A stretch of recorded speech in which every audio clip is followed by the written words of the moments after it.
Welcome to the Dear Business Coach podcast today. Lee, how are you doing? I'm all right. How are you today? All right, doing pretty well, pretty well. Happy to hear it. Well, so I would like to ask you what you say your job title is. It depends on who asks, to be honest with you. Okay. I think my job title varies a little bit, but primarily I am the founder of a company called ClickSense. We are essentially a local SEO company, but we've kind of changed our plan a little bit to focus more on conversion and actually bringing those patients into these businesses versus just kind of getting you some leads and saying, good luck, let's see how it goes. Mhm. Outside of that, Well, go ahead. Go ahead. I was reading some of that if in your profile information and some of Mhm. your posting, and of course on ClickSense.io. And I Mhm. wondered, one of the first questions that I had for you in thinking about conversion versus metrics is Mhm. you use the term vanity metrics, and Mhm. I guess I would like to know really, are there some metrics that are not vanity metrics? Are all metrics vanity? What is a vanity Yeah. metric? I think what we see is clicks are one of the most underrated marketing metrics that everybody has, right? Everybody talks about clicks, impressions, all of these pieces that at the end of the day, if they don't translate to revenue or booked appointments, they don't really matter. It doesn't matter if I have 1,000 people that look at my site if one person actually converted. I need to actually do something to bring those numbers into the business and honestly to be able to generate revenue from it. So I think we're kind of stuck in a cycle of let me give you some really cool numbers and make sure that I get my retainer, but it doesn't do a lot as a business owner if your calendar is still empty while you're paying these marketing funds. So we look at it more of actual booked appointments and we work primarily in the wellness industry, so it's do I have patients coming through the door, do I have new customers, do I have recurring revenue to kind of justify some of this marketing spend. Yeah, I mean, one of the lines that stuck out to me in ask questions or what do folks ask before working with you?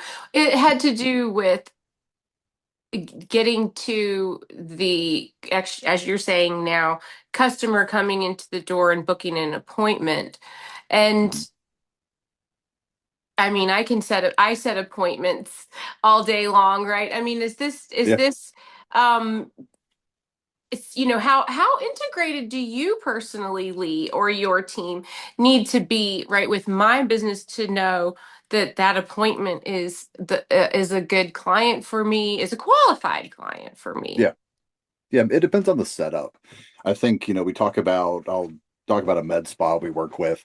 What we did for them, we kind of reviewed their foundation and they had a big contact form at the bottom of their page. Like that was their thing. This is how we get our business in. They fill out the contact form and we'll call them at some point. Hopefully it's today. It may be next week. It may be when we have time. We may get busy. So the first thing we did is we really audited it and we built them a booking widget. And that widget, every appointment that comes through there is logged, tracked. So really all we need access to is the calendar system that we use.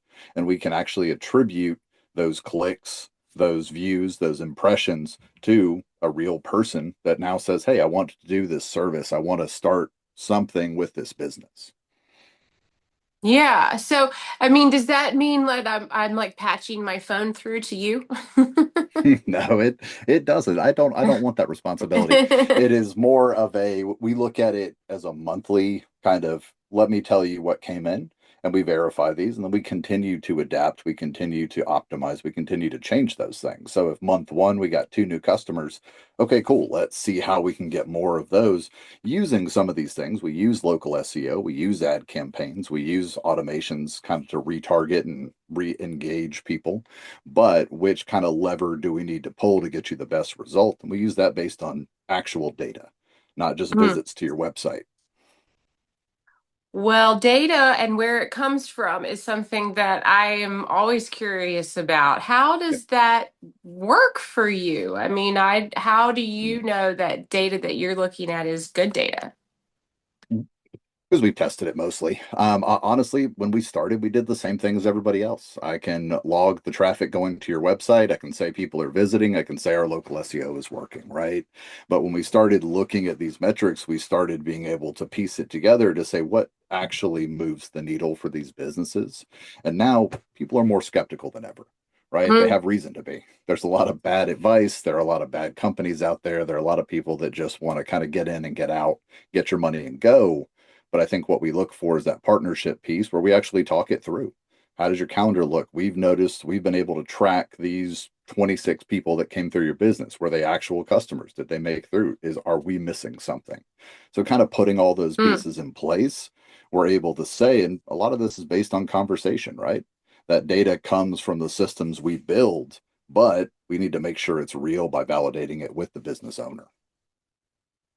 Yes. Now you pointed out something about as far as you use the phrase talk it through, and Mm-hmm. that gives me an impression and a vision that yeah, literally you're going to be checking your work with me, or I'm going to be able to check my work with you. And Right. I can say I got this number of paid customers. I can say I got this number of clients who are coming back. That's another thing that I've noticed that you like to say Mm-hmm.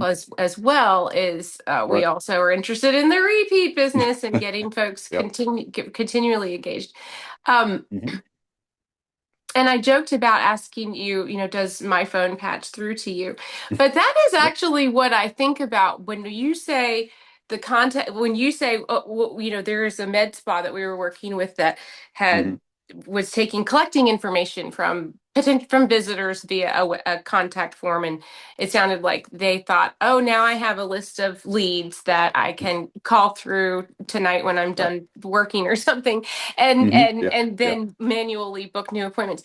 So I think that does sound very difficult, and I, Mm-hmm. from personal experience in sales, think that I need to get a handle on that person's interests and needs right away in some Mm-hmm. form by talking to them.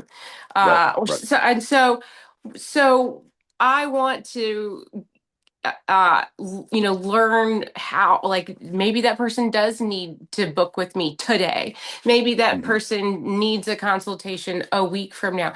I sounds like I need some more training, right? I can hand my process off to you and tell you how to, or have you tell me how to do it better, and you get Mm-hmm. me in going. And then Yeah. what? And then you I have to be involved in the success of this process too, right? Mm-hmm.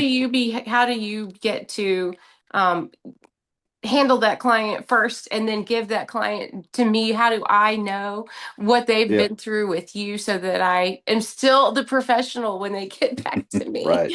Right. We do a system. It's a missed call text back. So I'm not a big fan of like AI receptionists, like you call and you talk to a computer who knows about your business.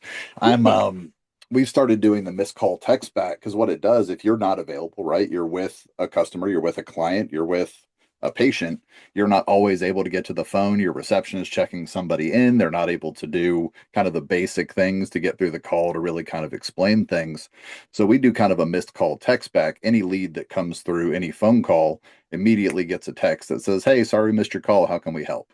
What that Mm, does is it starts the conversation, right? So it gives you the freedom to do what you need to do. You're not worried about missing a call, but then it puts them right into our ecosystem. So now this person has reached out. They had a question. They wanted to book with this business. They missed the call. They're like, oh, I'll move on to somebody else. That text interrupts that. It says, hey, we're available. mm, What do you need? And then it mhm, goes to the expert, which is you, right? Or it goes to the clinician or it goes to the wellness staff to say, oh, okay, now we can really help you with what you need and kind of investigate it. Do you want me to give you a call? So we have a few almost kind of intermediary steps to build these out based on, again, how your business works, how it functions, how you're involved in it, and what's the best way to get that customer to you. Usually it's starting that conversation, which we can do with AI. I don't need you for that. I don't need a Mm, team for that. But once the conversation started, then we're able to pick it up as the business owners to say, this is what I can really do for you. yeah. That is very, very cool. And I can see it working. I can see it happening. I'm curious about the text messaging features as well Mhm, as how this plays into getting folks interested to come back to my business at a time when I don't know their commitment level. I don't know their interest mhm, level. Maybe they've touched my business like once or twice, or maybe I've mhm, had a consultation, and you are able to help me nurture these mhm. almost clients, or they were a Right. customer one time, and Yeah. how do we keep them engaged? Is a lot of it, is there too much attention? Is there like a formula to keep Mhm. getting my business names to stay in front of somebody, but they Yeah. don't block me? Because that's what I'm afraid of with text Right. messaging. Yeah, no, that's fair. I think there's a limit on text messages, and it's how we would interact as people too, right? I don't want 50 text messages, but one text, one to two text as a reminder within 24 or 48-hour period, not a huge deal. We've got to be cognizant that these are people that we're talking to that don't want us to blow up their phone as soon as they fill out a form from us. How many times have we signed up for something to get the 30% discount off, and then suddenly we're hit with 15 emails, five text messages, and a whole bunch of mess that we never really wanted. We just wanted that quick discount.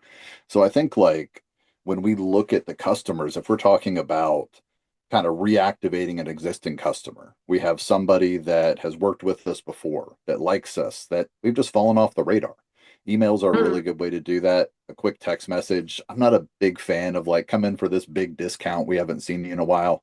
It's more just, hey, we're focused on this for this month. This is our red light therapy month. We recommend this, this, and this. We've got appointments open if you're interested. I think getting to top of mind with a quick either bump email or a bump text message, you don't need to overdo it. You don't need to flood all of their services, because to your point, that's how you get blocked. That's how mm, people want to move on. And I think we do it more as a reminder for top of mm, mind versus let me just dump all this content in front of you and see what thing you like. It's like, hey, this is our focus this month. Three clients are mm, interested, great. 10 aren't, not a big deal. We'll check them next month with our new offer. We're doing cryo next month. So there are kind of avenues to do it based on who you're looking to talk to. But I've never mm. I've never been a fan of flood you with texts and emails and offers and discounts and coupons, and I think it's overdone. Hmm. Yeah, that's why this is good to get a sense from you, right? What's your personal interest in philosophy, and I think that matters and filters into, yeah, the feel and touch of your interaction with my customers. And it sounds like I sounds like I can trust you to have a good handle on, like you just said, a focused messaging, which is this Mhm. month, what's important to you. And this was a limited time offer. Those are important things that I want to know about as a customer, right? What's the point? Right. Why are you contacting me? Right. What Right. is it exactly? Hmm. Um, Now, what you talk about reviews and reputation and building Hmm. trust, and I Yep. like the acknowledgement that mm, get the first person that I look up on the internet isn't going to be the first person that I necessarily pay. It might be the first person I call. Right. Right. So one of the things that you have a handle on is getting reviews or getting feedback right away, Hmm. and when when I'm the person asking for a review, right? If it's my customer, or if it's my Hmm. client, and I say, "Hey, how'd I do today?" I feel Can be like, off-putting. right, well, I feel like I'm forcing that person to give me a good review because they Mhm. know that Yeah, I asked for it. I'm going to see it yeah, right away. Is right. that okay? Is that appropriate? Should I be doing that? Is there a better way? I think it all depends on the customer. It depends on the business and depends on how well you know people, right? When I talk to my customers about reviews, I'm like, we've been working together for 6, 8 months, and I'm just like, hey, we're kind of working to drive our reviews and testimonials. Would you mind leaving me one? And I don't say leave me a 5-star review. You better tell me how good I did. You better say you're great. It's like, would you mind leaving me a review with your experience? So me as the person contacting it, my sales team does the same thing. My um, account managers do the same thing. They just kind of do a quick ask. But if you're talking about like a service business, you're right. It can be weird. But Hmm. leaving it general, we don't ask for a 5-star review. We say, just let us know how we did. We're really trying to make sure that we're serving our customers the best we can. A simple, honest ask is not a bad thing. Or if you don't want to be that person, you don't want to be in front. I don't want to ask. I don't want it to be weird. It's awkward for me. We just retarget them, right? We just send them a quick email 30 minutes after their visit. Let us know how we did today so we can serve you better, and we send them a link and we move on. But every payment gets tagged to that review sequence. So as soon as they make a payment, they get a review sequence. And when that happens, then we're either able to utilize that feedback to say, well, we need to do better in this area. We respond to their review. Negative reviews aren't always a bad thing. It's how we Hmm. interact with them, it's how we respond to them, and it's if we use them to actually serve our customers better. You're never going to please everybody. If I see 3,000 5-star reviews on a business, I probably don't believe it. There's Hmm. no way 5,000 people were thrilled with their service so much to leave them a 5-star review. They had to have somebody upset. It just happens. So Well, having said that, why is it important, do you think, to get the review quickly though? Why that 30-minute window or right at the time of service? I like it when it's fresh in their mind. It's they still feel good. They just got out of their massage. They're like, "Oh, that was a great day. I'm so relaxed right now." 6 weeks down the road, they may not have, not that they feel negatively about it, but they may not have that same thought to what their experience really was. And they may not remember the person's name they were with. They may not remember something really specific about that visit.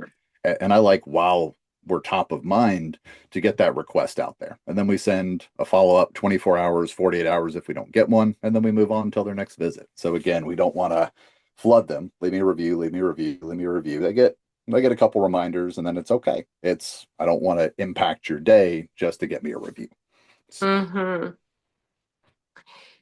So, thank you for saying that. I mean, I was going to guess, and I would say if somebody asked me that question, you want the person to not forget, right? It's that really too. just, it's not that they didn't want to, it's not that they didn't have a good time or have a Yeah, positive experience. It's not going to be a priority after right now. No offense. right. It's true. And it's a lot of work, right? I mean, Yeah, I've done it at a million businesses. I've had a great experience. It's like, oh, I'll leave you a review when I get home. Guess what? right. 10 things happened since then, and I completely forgot about it. Not that I didn't have the intention to do it, not that I didn't want to, just didn't happen. So those kind of top of mind reminders, it's the same thing. I wanted to go back to this business. I wanted to go see my chiropractor 3 weeks ago, but I keep forgetting because my schedule gets busy. Had I gotten a bump text, it would have been like, oh, I can just book this right now. Perfect. And get it off my list and move on. So I think we get distracted very easily nowadays. There's a lot of shiny objects floating around. There are a lot of things. There's social media, it's things drop off your list. And being top of mind is about gentle reminders, not excessive. Right. Yeah, top of mind is actually a full-time job to maintain in the manner that you're Yeah. looking to achieve. So, and the specific details is really good too. I wanted to share, actually, what you said made me think about a review that I didn't post. Now I can't even remember what the business was that I forgot to Right. review for, and I Right. wanted to. And you know what stopped me is I can't remember that person's name now a day later. And Hmm. so now I can't post my review because I had something really great to say, but I can't person's name. So yeah, Yeah. so that's is actually really great. And yeah, so I like this using specific details. is a great way to also to maybe trigger that person's memory too, if you are in a position to, as you said, I'm a huge fan of this practice of just throw the one line ask out there, don't make it a big deal. I like that Hmm. approach myself. Right. Like Yeah. you said, you're making it, or I'm saying it makes me easier for me, right? I don't have to feel like I'm supposed to be a certain personality in that moment. Um, Right. Right. but yeah, and you also are serving as you're also filling in this need for, if I'm the service business, especially as we're talking about wellness, right? I haven't even gotten you to tell me why wellness exactly yet. What Yeah. why wellness? Why are you focusing on wellness? When I started, and this is probably my third version of my local SEO agency I've been in, Mm, I've changed, every few years just to do something different. But in the beginning, we worked with everybody, right? My thought was, why would I turn away revenue? I can do this service for everybody. Sure, I could. It was fine, but I could never have gotten the volume of customers I have now doing a little bit of something different for everybody. I had personal injury lawyers, divorce lawyers, pet photographers. I had several different obscure niches. mm, And wellness is something that I pride myself on. I definitely I enjoy the wellness industry. I enjoy taking care of myself. I enjoy doing all these things, right? Red light therapy, cryotherapy. I'm very active, athletic. So it's something the industry I like. And honestly, I like the people. The people are mm, just great to work with. And I haven't had that experience across all industries, and they could have been specific. But I think as a whole, the wellness industry just really means a lot to me. And it's something that I feel like I can really help these businesses, and especially the ones that are struggling, to provide a great service to their community. So I think, like, for me, it's more at my core that I want to help these people. And I think that was a big shift in my business when I made that decision. mm. Yeah, you find you find a group of people or an industry of people you like being in that industry. I can relate to that. And you Yeah. actually have said that you have had a lot of various goals and a lot of Mhm. various things that you were looking Yeah. at. Yeah. And Yeah. what is that to you? What was that what is that experience like for you? I mean, I think at my core, I'm an entrepreneur. I like to Mm, do a lot of different things. I also see a shiny object and say, "Oh, I can do something with that," But then I'll mm, spend 2 months putting it together and then not really have an execution plan, or I get bored with it and move on to something else. So I have probably, 30 or 40 half-finished projects that probably could be making me money. I just haven't actually launched them.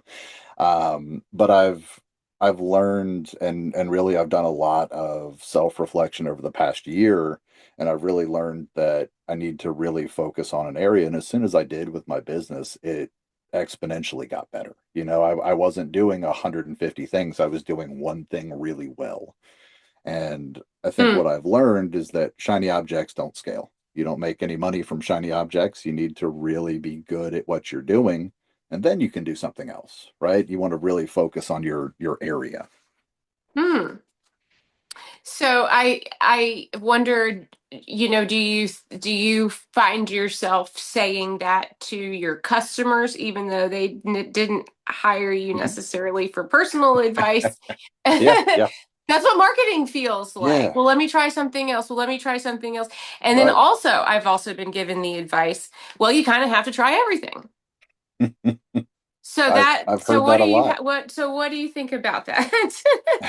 We had this talk a lot on kind of our initial audit calls, right? So Mm, when we talk them through, it's almost better from a sales position that they've tried a million things and it hasn't worked well.